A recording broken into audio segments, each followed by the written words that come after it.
오늘 설교의 성경 말씀 제가 봉독하겠습니다. 요한복음 1장 1절, 14절, 18절 세 절입니다. 거룩하신 하나님의 말씀입니다. 태초에 말씀이 계시니라. 이 말씀이 하나님과 함께 계셨으니 이 말씀은 곧 하나님이시니라. 말씀이 육신이 되어 우리 가운데 거하심에 우리가 그의 영광을 보니 아버지의 독생자의 영광이요 은혜와 진리가 충만하더라. 본래 하나님을 본 사람이 없으되 아버지 품속에 있는 독생하신 하나님이 나타내셨느니라. 아멘. 자녀를 기르면서 가장 중요한 것이 무엇일까요? 우리 부모된 분들, 또 할아버지 할머니 되신 분들, 또 손자 손녀를 생각하며 이게 중요하지, 또 이런 게 꼭 빼먹으면 안 되지 하고서 머리에 떠오르는 것이 있을 것입니다. 근데 가장 본질적인 것은 어떤 아이든지 하나님께서 그 아이에게 주신 달란트가 있고 또 그 아이에게 주신 하나님의 선물이 있습니다. 이거를 일반 교육에서는 자아 실현이라고 그러죠. 그러니까 어떤 사람이 태어나서 쭉 자라면서 건강한 자화상을 갖고, 그러니까 나는 이런 사람 될 거야, 또는 나는 이렇게 살 거야. 뭐 조금 자라면서 초등학교 때 또 중고등학교 때는 진로도 결정하고 그러잖아요. 그러니까 미래의 내가 될 모습, 자화상이죠. 근데 건강한 자화상을 갖고 자아를 실현하는 것, 그게 이제 일반적인 표현으로 말하면 사람이 사는데 가장 필요한 거지요. 근데 이제 신앙적으로 말하면 하나님께서 이 세상에 태어난 모든 이들에게 하나님의 섭리, 또 은혜, 또 하나님이 주신 달란트가 있는 거죠. 그 달란트를 잘 깨닫고, 그리고 하나님의 섭리 가운데 그걸 꼭 붙잡고 자신이 부름받은 소명을 다하면서 행복하게 복을 누리며 사는 것, 이게 이제 신앙적으로 아이를 기르는데 가장 중요한 거죠. 그러니까 자녀를 기르면서 또는 손자 손녀에 대한 조부모들의 관심, 여기에서 본질, 이거를 놓치면 안 됩니다. 근데 어느 부모나 자녀를 기르면서 다른 집 아이랑 비교를 하게 됩니다. 그래서 다른 아이보다 뒤처지면 속상하고, 또 내 아이가 다른 애들보다 더 뛰어나면 참 굉장히 기분이 좋죠. 그게 이제 비교 의식이죠. 근데 그거는 본질은 아닙니다. 그러니까 본질을 놓치면, 그러면 본질이 아닌 것들이 들어와서 이렇게 저렇게 온통 엉클어 놓고, 그리고 복잡하게 만들어 놓습니다. 제가 아는 어떤 장로님, 그리고 집사님 내외분, 한참 옛날 얘기입니다마는 그 아이가 자라면서 중학생 정도 됐는데 공부도 곧잘 잘하는 그런 아이고, 또 신앙생활도 열심히 하는데, 그런데 그 아이가 건강이 굉장히 안 좋아졌습니다. 그래서 학교를 휴학할 정도로 건강 상태가 심각하게 안 좋았습니다.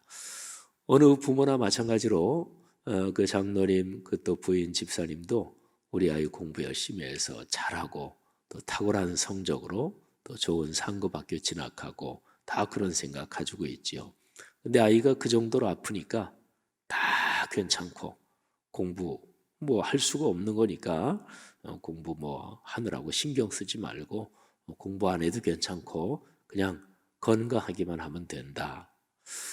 그러니까 가장 중요한 본질은 내 아이가 가장 기초적으로 신체적으로 건강하게, 또 정신과 영혼이 아름답고 행복하게 그렇게 사는 것, 이게 본질이잖아요.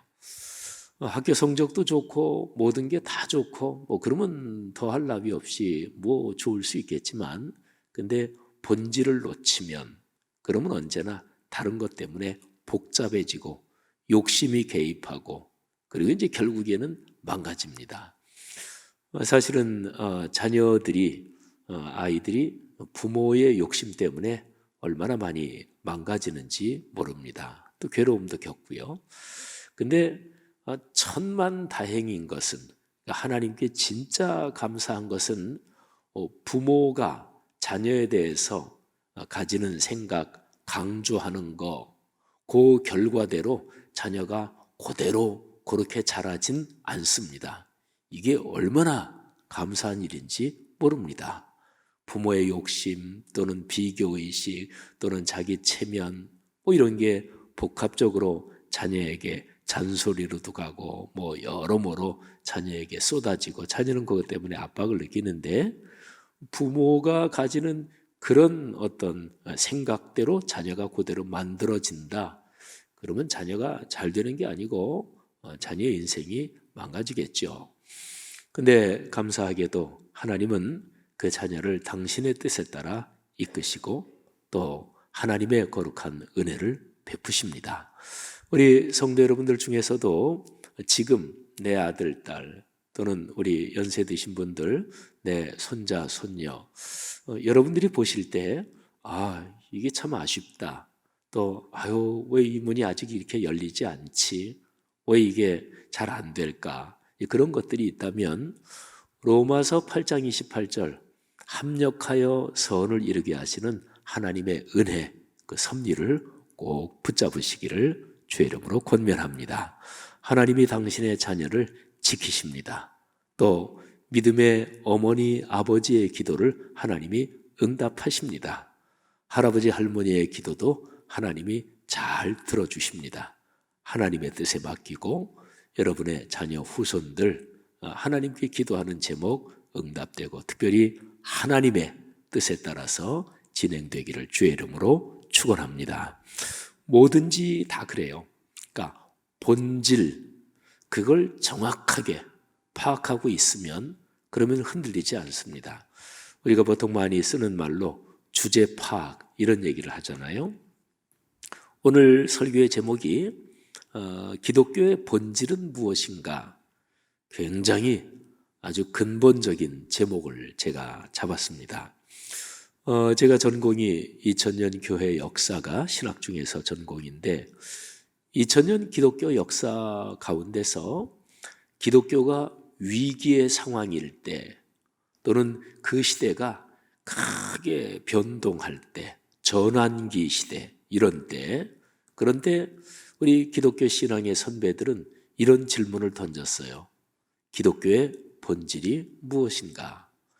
우리가 믿는 기독교 신앙의 그 심장, 핵심이 과연 무엇인가?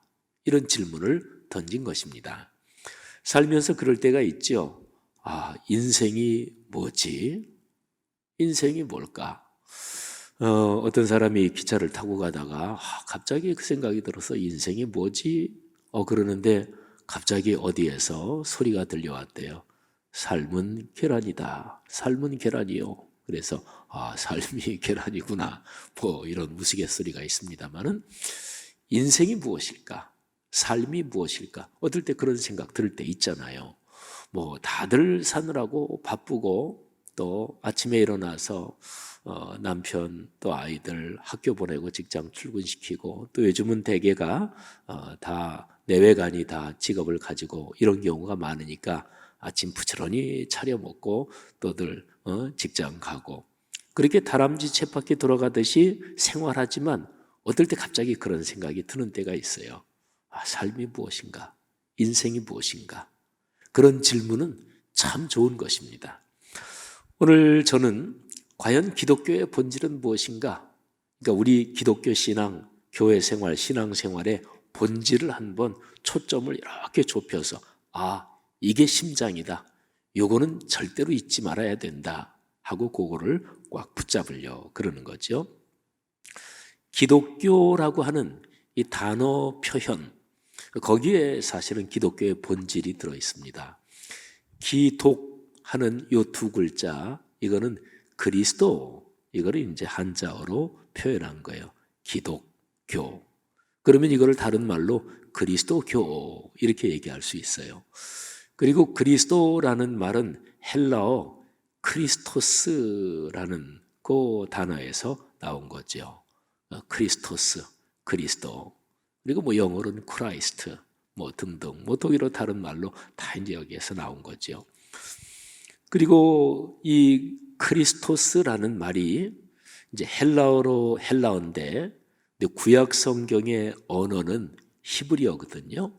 신약 성경의 언어가 헬라어고, 근데 히브리어로는 메시아, 저 유명한 뭐 핸델의 메시아, 안 믿는 사람도 메시아 이 단어는 다 알죠. 근데 히브리어로 메시아 그리고 헬라어로 크리스토스, 요 말은 내용적으로는 똑같습니다. 옛날에는 어떤 중요한 자리에 그 어떤 사람을 임명할 때 그 사람이 이제 무릎 꿇고 그러면 그 머리에 기름을 부었습니다. 요즘식으로 말하면 임명장을 주는 거고 또는 그 자리에 취임식을 하는 거죠. 메시아 크리스토스 요 말의 원래 어의적인 뜻은 기름 부음을 받은 사람 이런 뜻입니다. 근데 구약 성경에서 이스라엘의 신앙에서 굉장히 중요한 세 가지 직책의 세움을 받을 때 그 머리에 기름을 부었습니다. 왕으로 세울 때 기름을 부었습니다. 사무엘 선지자가 이스라엘의 첫 번째 왕 사울의 머리에 기름을 부었죠. 그리고 또 두 번째 왕 다윗의 머리에도 기름을 붓습니다. 왕을 세울 때. 그 다음에 두 번째는 제사장을 세울 때, 제일 최초의 제사장 아론을 제사장으로 세울 때 하나님께서 모세에게 명령하셔서 아론 또 아론의 아들들의 머리에 기름을 부어서 제사장으로 세우게 하셨습니다. 그 다음에는 선지자 또는 예언자라고도 하죠. 선지자, 예언자로 세울 때 그 머리에 기름을 부었습니다. 예수 그리스도, 그러니까 예수는 그리스도시다. 예수는 기름 부음을 받은 사람이다. 또는 예수는 메시아시다. 다 똑같은 말이죠. 그런데 예수가 그리스도시다. 이 얘기는 구약과 신약 성경으로 쭉 흐르는 하나님 신앙 이 흐름에서 말이죠. 구약 시대 때 왕과 제사장과 그리고 선지자 역할을 구세주로 오시는 그리스도이신 예수님, 그분이 그 역할을 감당하신다. 그래서 세상을 구원하신다. 이게 이제 우리 기독교 신앙을 가장 평이하게 설명하는 표현입니다. 그러니까 기독교의 본질, 제일 중요한 거는 기독이라는 단어에 들어있는 것처럼 그리스도 요겁니다. 이거를 빼면 그러면 기독교가 아닙니다. 기독교를 여러 가지 각도에서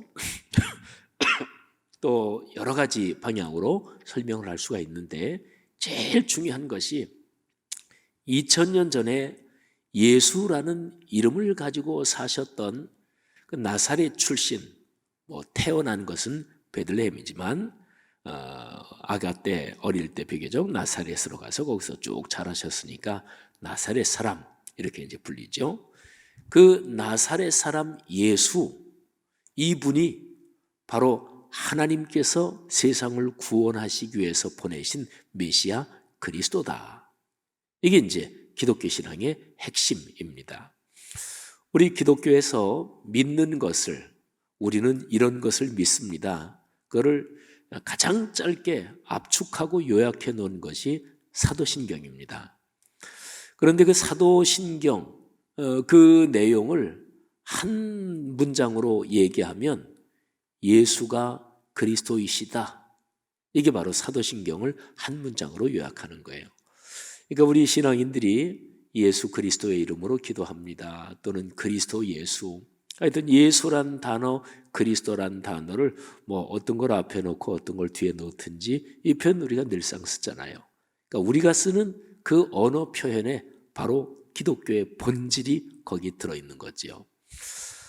하나님은 삼위일체 하나님이십니다. 근데 구약 시대에는 이게 그렇게 명백하지 않았어요. 근데 신약 시대에 와서 나사렛에서 성장한 이 나사렛 사람 예수, 근데 그분이 30세 정도 됐을 때 하나님의 말씀을 전하고 하나님의 뜻을 공적으로 가르치기 시작하셨습니다. 그러면서 이 예수란 그분이 내가 하나님이 보내신 사람이다, 그렇게 스스로 이런저런 여러 가지 방법으로 말씀도 하셨어요. 그래서 이분이 바로 우리 이스라엘 민족이 그렇게 오랫동안 기다리고 그리고 간절히 고대하던 메시아 그리스도가 바로 이분이구나. 이스라엘 민족은 구약시대 내내 메시아가 오신다, 그리스도가 오신다, 하나님께서 우리 민족의 죄 때문에 우리를 매를 때리시고 그리고 채찍을 치셨지만 우리를 다시 용서하시고 그리고 이방 민족의 압제 그리고 그 지배하에서 우리가 고통을 당하지만 언젠가는 메시아 그리스도가 오셔서 우리 이스라엘 나라를 영광스럽게 하실 것이다. 그러니까 이 소망을 가지고 사는 거지요. 근데 드디어 오신 거예요. 근데 이스라엘 민족이 그토록 간절히 고대하던 그런 내용의 그리스도는 아니었습니다. 이스라엘 민족 또는 다른 말로 유대인들은 그리스도가 오시면 우리 민족을 못살게 굴고 압제하는 모든 세력, 모든 민족 국가를 이 쇠몽둥이로 항아리 같은 거를 깨듯이 그렇게 징벌하시고 우리 민족을 아주 우뚝 큰 국가로 세우실 것이다. 이게 그 사람들이 바라던 그리스도였거든요. 근데 성경에서 증언하는 그리스도는 그런 어느 한 민족, 유대인만의 구세주 그리스도가 아니고요, 온 세상 사람, 전 인류를 구원하시기 위해서 이 세상에 오신 분입니다. 이게 바로 창세기 12장 1절부터 4절까지에 하나님께서 이스라엘 민족 유대인의 시조, 제일 첫 번 시조 아브라함을 부를 때 하나님께서 주신 약속입니다. 아브라함아, 너를 복 자체로 삼는다. 그리고 너를 통해서 이루어질 그 민족이 세계 모든 민족에게 복을 나누어 주며 살 것이다. 그러니까 이게 이제 구약 성경에서 인류 구원을 그렇게 표현한 거죠. 하나님께서는 어떤 한 민족을 샘플로 부르십니다. 그래서 창조의 주님, 그리고 섭리하시는 주님, 그리고 죄에 빠진 세계를 구원하시는 그 하나님, 그 주님께서 어떤 방식으로 구원하시는지, 그게 바로 한 민족을 샘플로 부르셔서 이거 봐라, 이렇게 하는 게 복받고 사는 거다. 그래서 그 민족을 통해서 하나님이 주시는 복을 다른 세계 민족들에게 다 나누어 주게 하는 거지요. 예수 그리스도께서 바로 그 역할을 감당하신 것입니다. 그래서 예수 그리스도, 그분을 통해서 이 세상에 구원의 복음이 퍼져나가는 거지요. 근데 한번 잠깐 생각해 보십시다. 자, 구원. 근데 구원이란 말을 쓴다는 것 자체가 이게 멸망당할 상황이다, 이런 거를 전제하는 거지요. 만일에 타락하지도 않았고 또 멸망으로 가는 그런 상황도 아니다, 그러면 구원 받아야 된다, 이 얘기 할 필요가 없잖아요. 그러니까 이 세상의 자연스러운 상태는 죄에 깊이 물들었고 그리고 영원한 멸망을 향해서 인류는 파국의 길로 가고 있는 거죠. 그런데 이 세상을 창조하신 창조주 하나님, 그리고 창조 이후에도 계속 섭리로 이끌어 가시는 그 섭리의 하나님께서 당신이 만드신 것이고 당신이 아끼시고 사랑하시니까 이 세상을 구원해야 되겠다, 이 생각을 하고 바로 구원자를 세상에 보내신 거예요. 그분이 바로 메시아 그리고 그리스도인 거죠. 성경은 사람의 상황이 죄에 빠졌다, 이게 가장 본질적으로 사람에게 고통이고 그리고 근원적인 비극이다. 성경은 이렇게 말합니다. 그러니까 죄의 문제를 해결해야, 그래야 인류는 구원을 받고 그리고 하나님의 복에 참여할 수 있는 거죠.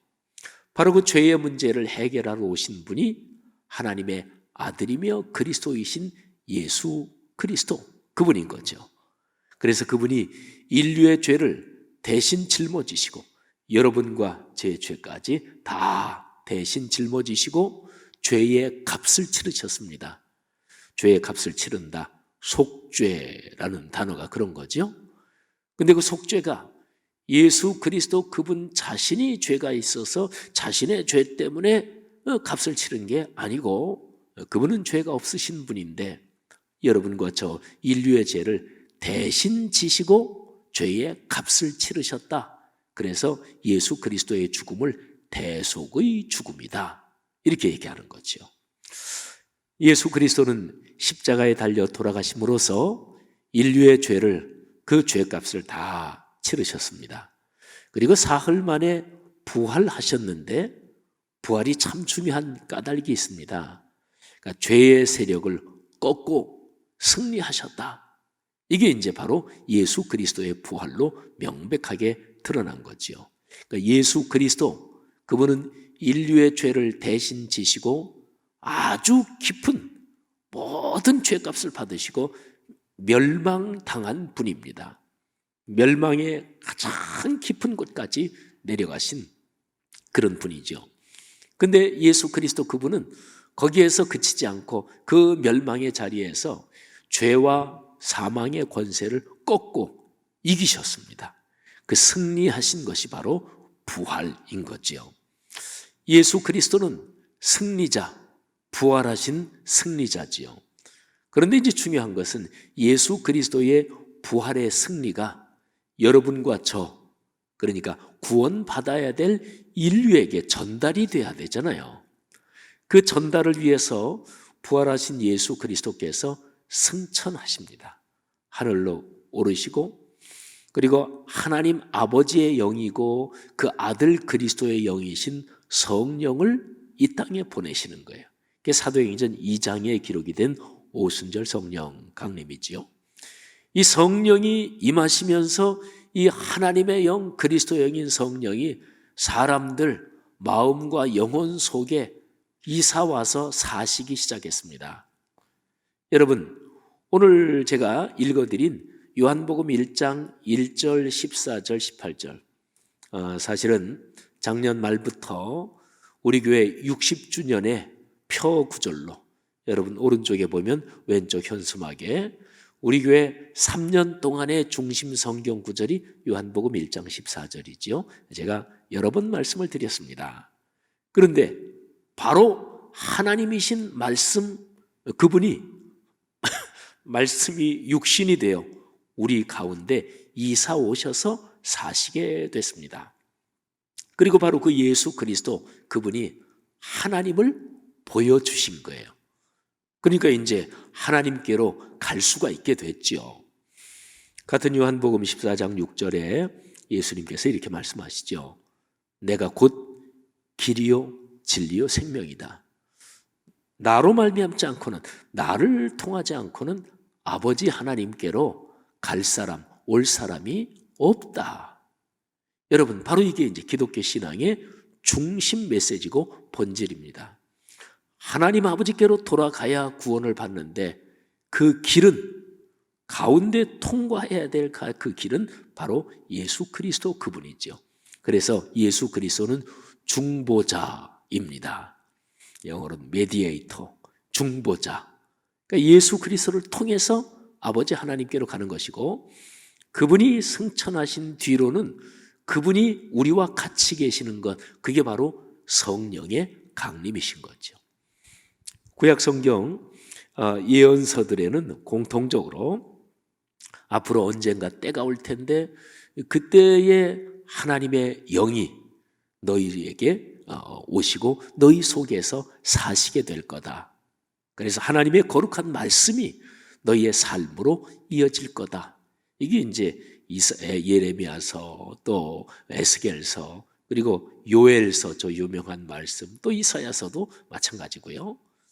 하나님의 거룩한 말씀이, 그 말씀이 너희의 삶 속에서 살아 움직이는데 너희 힘으로 되지 않으니까 하나님의 거룩한 영이 아예 이사 오셔서 너희 속에 사시면서 말씀이 삶이 되도록 하늘의 능력을 주실 것이다. 그래서 우리가 신약시대에 와서 우리가 믿는 하나님, 그리고 성경에서 말씀하는 하나님이 삼위일체 하나님이시구나, 이걸 이제 교회가 깨달은 거지요. 사랑하는 성도 여러분, 제 설교를 마무리하면서 아주 중요한 구절 한 가지를 말씀드리려고 합니다. 성경 전체에서 기독교 최초의 설교가 있습니다.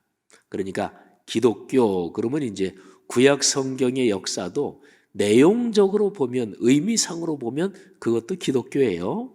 하지만 역사적으로 보면 그리스도이신 예수, 메시아이신 예수가 아직 오시기 전이니까 구약 시대의 그 신앙을 하나님 신앙 이렇게 조금은 구분해서 표현하고, 그리고 신약 시대 예수 그리스도 오신 뒤로 기독교 신앙 이렇게 표현하면, 그런데 구약 시대 말고 예수 그리스도께서 이 세상에 오시고 죽음, 부활, 승천, 그리고 성령의 강림으로 승리자 예수 그리스도의 그 승리, 그 능력이 우리에게 온 거죠.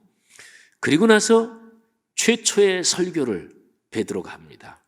사도행전 2장이죠. 오순절 성령이 강하게 강림하시고 이사와서 베드로 또 사도들, 거기에 모인 한 120명 정도 성도들 속에 하나님의 영이 이사와서 꽉 사시게 되면서 그때 베드로가 설교를 하는데, 이 설교가 기독교 2000년 역사의 최초의 설교입니다. 자, 그런데 그 설교의 결론 부분을 제가 읽어드리겠습니다. 기독교 최초의 설교고 오순절 성령 강림이 꽉 임재하신 바로 그때의 설교니까 이건 아주 중요하겠죠. 자, 설교의 결론 부분 사도행전 2장 36절부터 39절, 그리고 이제 설교가 끝나는 부분이죠. 들어보십시오. 그런즉 이스라엘 온 집은 확실히 알지니 너희가 십자가에 못 박은 이 예수를 하나님이 주와 그리스도가 되게 하셨느니라. 예, 그리스도란 말이 나오잖아요. 예수를 하나님이 주권자 주님과 그리스도가 되게 하셨다. 그들이 이 말을 듣고 마음에 찔려 베드로와 다른 사도들에게 물어 이르되 형제들아 우리가 어찌할꼬 하거늘. 베드로가 이르되 너희가 회개하여 각각 예수 그리스도의 이름으로, 이제 예수 그리스도 그냥 붙여서 나오지요. 예수를 그리스도가 되게 하셨다. 그리고 이제는 예수 그리스도의 이름으로 세례를 받고 또 죄사함을 받으라. 그리하면 성령의 선물을 받으리니. 여러분, 여기에 삼일체 하나님의 그런 언급이 아주 명백하잖아요. 성부 하나님께서 그 예수 그리스도를 예수를 그리스도가 되게 하셨다. 그리고 예수 그리스도의 이름으로 세례를 받고 죄사함을 받으라. 그러면 성령을 선물로 받는다. 그런데 그 다음 절이 아주 중요합니다. 이 약속은 너희와 너희 자녀와 모든 먼데 사람 곧 우리 하나님이 얼마든지 부르시는 자들에게 하신 것이라. 이 본문 말씀에서 너희와 너희 자녀, 이거는 사실은 거의 구체적으로 유대인들을 말합니다. 유대인들이 1년 3번의 절기 가운데 가장 큰 절기, 또 사람이 예루살렘에 가장 많이 모이는 절기 오순절, 그때 성령이 강림하셨고 그때 설교한 거거든요. 그러니까 지금 앞에 모인 사람들은 유대인이 아닌 사람도 있긴 있었지만 거의 대부분 유대인이에요. 그런데 베드로가 그렇게 얘기합니다. 이 하나님의 성령을 통한 구원의 선물은 너희 유대인들에게만이 아니고 모든 먼데 사람, 곧 우리 하나님이 얼마든지 부르시는 사람들에게 이 선물을 주신다. 바로 유대인을 넘어서 이 세상 인류 전체에게 하나님께서 구원의 선물을 주신다 하는 거죠. 사랑하신 여러분, 요한복음 5장 39절에서 예수님께서 이렇게 말씀하십니다. 너희가 성경에서 영생을 얻는 줄 생각하고 성경을 상고한다, 묵상하고 연구하고 또 읽고 말씀을 붙잡고 기도한다. 그런데 이 성경이 곧 나에 대하여 증언하는 것이다. 예수님이 이 말씀을 하신 것은 구약 성경을 말하는 거죠. 그때 당시 신약은 아직 기록되지 않았으니까. 근데 신약 성경이 예수 그리스도에 대해서 기록됐다. 그건 뭐 너무나 명백하고. 그러니까 오늘날 우리의 이 시점에서 얘기한다면 66권 성경이 예수 그리스도에 대해서 기록한 책입니다.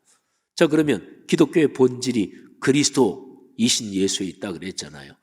그러면 기독교의 본질에서 그리스도, 기독, 이게 심장이니까 그리스도를 알아가는 것, 그리스도를 닮아가는 것, 그리스도의 장성한 분량이 충만한 데까지 계속해서 성숙 성장해 가는 것, 이게 신앙의 핵심인데 그리스도를 어떻게 알아요?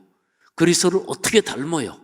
어디에 가서 그리스도에 대해서 들을 수 있고, 어디에 가서 그리스도에 대해서 알 수 있고, 어디에 가서 예수 그리스도 이분에 대해서 가장 정확한 그런 사실적인 정보를 얻을 수 있을까요? 66권 성경이에요. 사랑하신 여러분, 아주 명백하잖아요.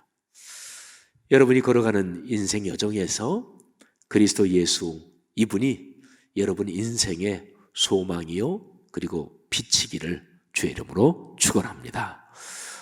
제가 지난 주일부터 이제 동네 세매줄 소그룹 인도자 훈련 그거 하고 하면서 우리 소그룹으로 8명, 9명 정도씩 하면서 과거 예수 믿은 얘기 이런 것도 같이 이렇게 돌아가면서 나누고 그러면서 보니까 참 각 분들이 다 아주 마음에 감격적인 살아온 간증들이 있으시더라고요. 근데 누구나 다 비슷합니다. 삶이 어렵고 힘들 때 그때 교회를 멀리 하다가 어느 날 다시 교회를 나가게 됐고 그때 하나님께서 은혜를 주셨다. 신앙이 어떻게 좀 뜨뜻미지근해지고 게을렀다가 하나님께서 강권적으로 다시 한번 나를 부르시고 은혜를 주셨다. 사랑하신 여러분, 요한복음 1장에서 예수 그리스도는 세상에 비치는 참된 빛이라고 하셨습니다. 빛이 있어야 살잖아요. 어둠 속에서, 흑암 속에서 사람이 어떻게 살겠어요? 하나님께서 여러분의 인생을 비추시는 빛을 예수 그리스도를 통해서 주신 거예요. 예수 그리스도가 참된 소망이고 참된 빛입니다. 예수 그리스도 손 꼭 붙잡고 걸어가시면서 그 복을 넉넉하게 누리시기를 주님의 이름으로 축복합니다.